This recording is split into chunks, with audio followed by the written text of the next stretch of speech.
बात अब होगी जयपुर से लेकर उत्तर प्रदेश के बागपत में नफरती गैंग की।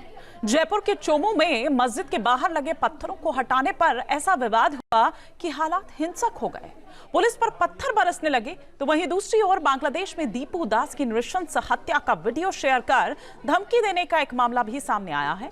सवाल यह है कि आखिर कौन है ये नफरती गैंग जो माहौल बिगाड़ने पर तुले हुए हैं।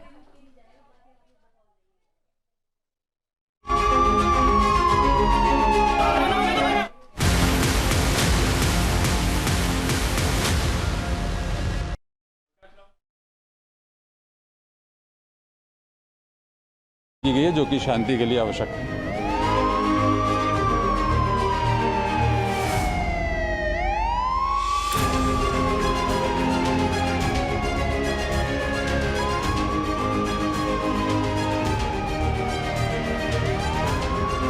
अरे मेरा भाई, मेरे मकान के अंदर 2 जन का पार्टीशन मकान था तो उसके क्या मलबा वहां पड़ा था मेरे भाई। मैंने और कोई पत्थर नहीं करी।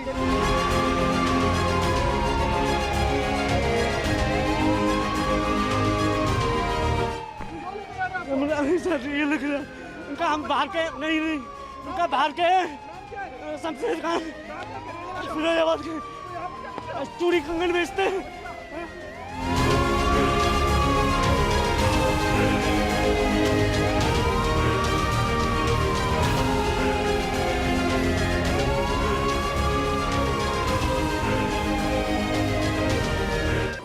हम लोग परदेसी है सर, हम लोग किराए से रहते हैं।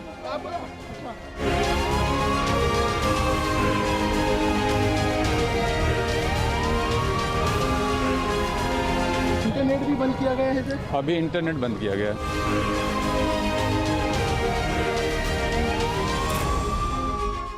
तमाम खास मेहमान इस वक्त हमारे साथ जुड़ चुके हैं। फटाफट से तारुफ में करवा देती हूं। मोहम्मद उस्मान साहब हमारे साथ जुड़े हुए हैं, इस्लामिक स्कॉलर हैं। मौलाना शहाबुद्दीन रिजवी साहब जो कि इस्लामिक स्कॉलर हैं। स्वामी दिव्यानंद जी भी हमारे साथ जुड़ चुके हैं, हिंदू धर्माचार्य। और यति चेतनानंद जी हिंदू धर्माचार्य इस वक्त हमारे साथ जुड़ी हुई हैं। इससे पहले कि मैं चर्चा की शुरुआत अपने मेहमानों के साथ करूं, शरद पुरोहित हमारे सहयोगी जो कि इस वक्त ग्राउंड जीरो पर हैं, चोमू से ही हम तक ये तस्वीरें पहुंचा रहे हैं। अभी क्या हालात वहां पर है, क्या स्थिति है, सीधे बात करते हैं। शरद, तस्वीरें दिखाएं और अभी क्या स्थिति है?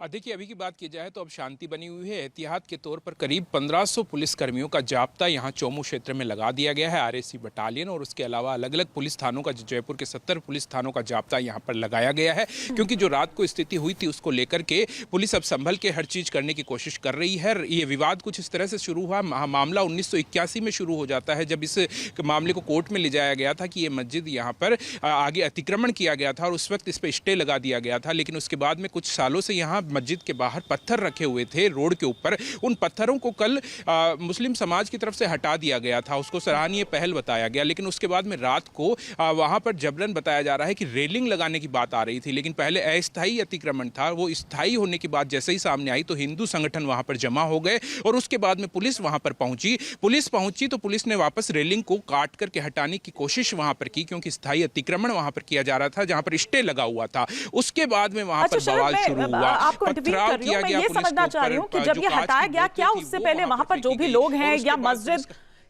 को जो भी रखवाली वहां पर करते हैं, देखरेख करते हैं, क्या उनसे किसी तरह की कोई बातचीत की गई थी? क्योंकि ये मामला बड़ा ही संवेदनशील है, कानूनी वो ठीक है, लेकिन बड़ा ही इसमें आपको सोच समझकर चलने की जरूरत होती है। एक भरोसा लेकर, मतलब वो मैनेज कर आपको चलने की जरूरत होती है।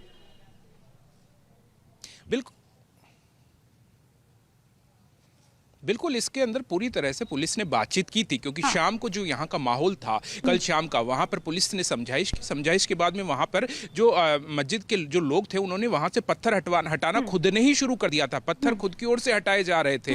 उसके बाद में जो हिंदू संगठन थे उन्होंने आभार भी यहाँ पर जताया था कि इतने सालों से यहाँ पर समस्या बनी हुई थी, ट्रैफिक जाम हो रहा था, इसको हटाने के लिए काफी लोग इकट्ठा हुए, उन्होंने धन्यवाद ज्ञापित किया। लेकिन रात को ये मामला तब बढ़ा जब वहाँ पर रेलिंग लगाना शुरू कर दिया गया। रेलिंग लगाई जा रही थी, तब जाकर के विरोध ये पूरा हंगामा बरपता है। शरद, मैं रोक रही हूँ आप क्योंकि समय की कमी है, आप नजर बनाए रखिए। फिलहाल बहुत शुक्रिया इस तमाम जानकारी के लिए आपका। लेकिन मौलाना शहाबुद्दीन रिजवी साहब, मैं आपसे शुरुआत करना चाह रही हूँ इस चर्चा की कि हर एक्शन को क्यों आखिर धर्म के चश्मे से मजहबी रंग एक दे दिया जाता है? हर एक्शन पर इतना हो हंगामा क्यों होने लगता है?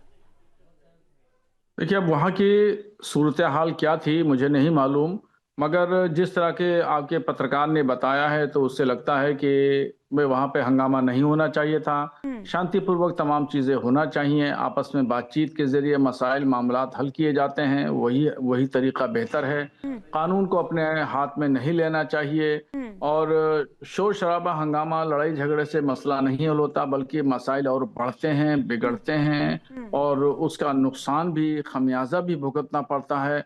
इसलिए बातचीत ही एक अहम सिलसिला है जिसके जरिए तमाम मसाइल हल हो जाते तो हैं। वो तो तो की जो गई थी ना तरीका मौलाना अपनाया साहब, गया वो ठीक वो तो नहीं की है। गई थी, वो तो की गई थी, उस पर कोई आपत्ति भी नहीं हुई, फिर आधी रात में हाँ, अचानक क्या होता है?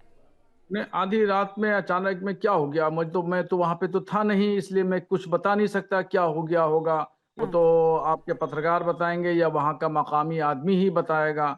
बहरहाल जो भी हुआ गलत हुआ, नहीं होना चाहिए। शांतिपूर्वक मसले का हल होना चाहिए, शांतिपूर्वक काम होना चाहिए। जितनी की इजाजत है उतना ही करना चाहिए। जबरदस्ती, जोर जबरदस्ती, शोर शराबा, हंगामा से और मामलात या बिगड़ते आधी हैं। रात में ये नफरती गैंग, जैसे कि वो बागपत में वो एकदम चुनौती देता हुआ नजर आया कि संभल जाओ वरना दीपू जैसा हाल हो जाएगा, बांग्लादेश में दीपू दास जैसा हाल हुआ।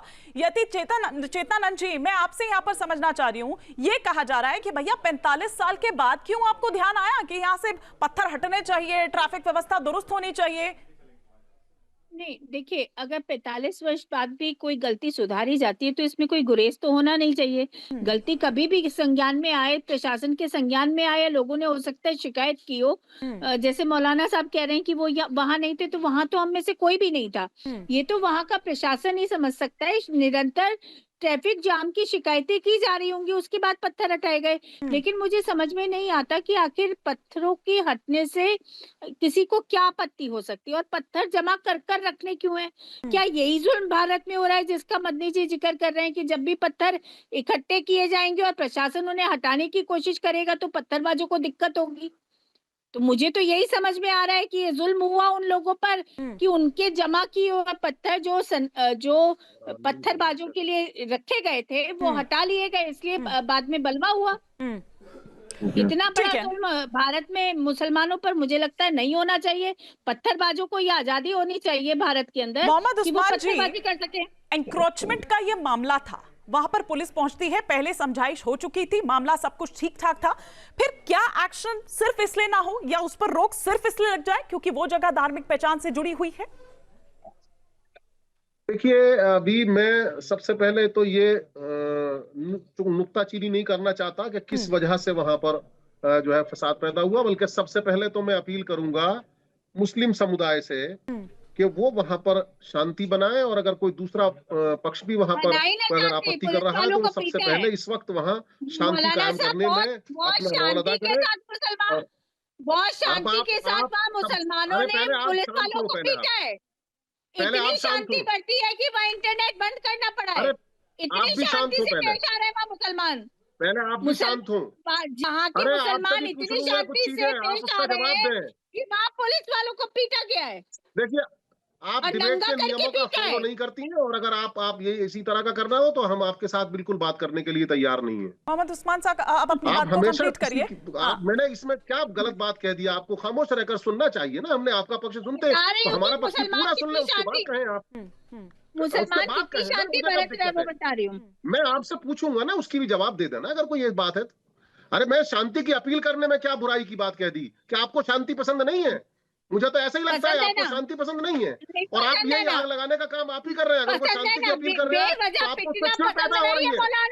इसका मतलब आपकी ये बात पसंद नहीं है। जो निर्दोष पुलिस वाले अपनी प्रशासनिक कार्रवाई कर रहे थे उनको पीटा गया है। अरे उनको पीटा गया है। आपके शांति पसंद लोगों ने पीटा है। आपके शांति पसंद लोगों ने पीटा है। पुलिस वालों पर हमला बोला गया है। आप खामोशी से क्यों नहीं सुनना चाहती बात? आप खामोशी के साथ सुने, ज्यादा बेहतर है। तो मैं फिर से अपनी बात वहीं से शुरू करता हूं। तो मैं सब लोगों से अपील करूंगा कि हर हालत में सबसे पहला वहां पर शांति कायम हो, और पुलिस से भी ये अपील करूंगा कि वो किसी निर्दोष के खिलाफ कार्रवाई ना हो। अच्छा, और ये बात मैं इसलिए कह रहा हूं, मेरा सवाल लेकिन आपसे ये था कि कम्युनल फ्रेमिंग देकर जो असल मामला है क्या उससे ध्यान भटकाया जा रहा है? भाई एनक्रोचमेंट का वो मामला था, अतिक्रमण का वो मामला था, तो उसको एक कम्युनल रंग देकर क्यों असल मुद्दे से ध्यान भटकाया जा रहा है? बार बार हर चीज पर, हर एक्शन को ये विक्टिम कार्ड क्यों खेलने, ये हर बार विक्टिम कार्ड क्यों खेला जाता है? स्वामी दिव्यानंद जी को भी मैं जरा यहाँ पर चर्चा में लाना चाहूंगी सर, एक एक रिएक्शन हो जाए ना सर। स्वामी दिव्यानंद जी क्या, हाँ स्वामी दिव्यानंद जी का भी एक ओपनिंग कमेंट आ जाए, उसके बाद आप काउंटर रिएक्शन दीजिए। एक बार स्वामी कार्ड की बात इसमें कहते हैं, मस्जिद पक्ष और प्रशासन अगर इसमें पार्टी था तो किसी तीसरे को पार्टिसिपेट इसमें करना ही नहीं चाहिए था। शांत हो जाएगा। ठीक है, अब एक बार स्वामी दिव्यानंद जी का एक ओपनिंग कमेंट आने दीजिए। इसमें भागीदारी क्यों की गई? एक ओपनिंग कमेंट आने दीजिए। ये सब चीजों के अन्याय, अत्याचार या भेदभाव, पक्षपात जब अगर होता है तो ये बहुत सारे कारण होते हैं। पर ये क्या पक्षपात हुआ है बताइए ना। हमें विश्वास में लेना चाहिए, तभी कार्रवाई करनी चाहिए। तो विश्वास में लिया गया ना। अगर 45 साल के बाद कोई कार्रवाई हो रही है, हाँ। और जब उस पर तैयारी हो गई थी तो फिर उस पर कारणों पर गौर करना चाहिए था। हाँ। कि अगर साहब इसमें दोबारा रेलिंग लगानी जाने लगी, कुछ लगाई जाने लगी, हाँ। तो उस पर भी गौर नहीं, तो जो पहले हटा लिया गया था उसका सबने स्वागत भी किया, तो फिर अचानक बाद में ऐसा क्या हुआ? देखिए, प्रशासन को सारे पहलुओं पर गौर करना चाहिए, अपनी LIU को भी, लोकल इंटेलिजेंस को भी वहां सक्रिय रखना चाहिए। ठीक है। अब एक बार स्वामी दिव्यानंद जी वो ये कह रहे हैं कि देखिए भाई ये मामला कानूनी से ज्यादा वो ये कह रहे हैं कि एक आपको ना एक भरोसे में लेना चाहिए था, बातचीत करनी चाहिए थी, उस तरह से मैनेज कर चलना चाहिए था, क्योंकि ये मामला संवेदनशील है, क्योंकि ये मामला बेहद ही संवेदनशील है। स्वामी जी वंदे मातरम सभी को सबसे पहले भी आप ज्ञान दे रहे थे साध्वी जी को कि आप शांति नहीं करती हैं, आप प्रोटोकॉल फॉलो नहीं करती हैं, कंटिन्यूअस बोले जा रहे हैं, पूरा सबको डिस्टर्ब कर रहे हैं। ये कोई सही तरीका नहीं है। आप अपनी बात रखिए। हाँ, सबसे पहले तो मैं ये बोलना चाहूंगा, ये पत्थर रखने का कल्चर इनका क्या है? क्यों पत्थर रखते हैं? किस दिन की प्रतीक्षा करते हैं? समय आया था कि हमेशा अपने आप को चुप किए हुए हैं। ये बोलने की हिम्मत कैसे हो गई है शांति प्रिय लोगों को? दीपू की तरह हाल हो जाएगी। और ये दिखाते भी इसी राजस्थान में कन्हैया घटना घटी है इस तरह से, तो ये तो एकदम से स्वीकार्यता नहीं है। शांति की बात टीवी पे बैठकर कर लेते हैं, बाहर क्या करते हैं नहीं पता।